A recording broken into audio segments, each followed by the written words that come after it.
Salutare oameni buni, bine v-am găsit la un nou episod. De data asta suntem pe un server mai micuț cu Robert. Asta este continuarea.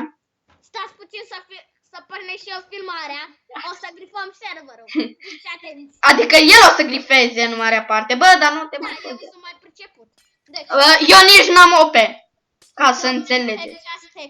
Deci ești pregătit cu comanda de OP și bani. Lui No Hack Just. Doamne, dacă îi dai bani, nu știu. Îi dau bani IP pe antenă. Și până scrie el, cred că în consolă de... Am ceva, scuzați-mă. Bă, deci te rog, nu scrie în chat că Bobo o să grifeze.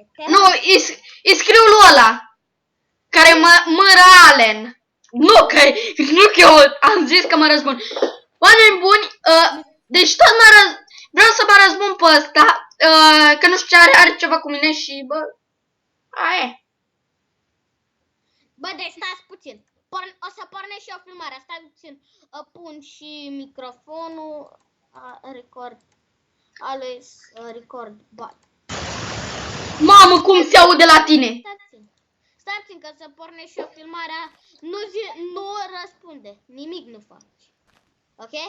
Nu, eu doar zic că Live. Microfonul ales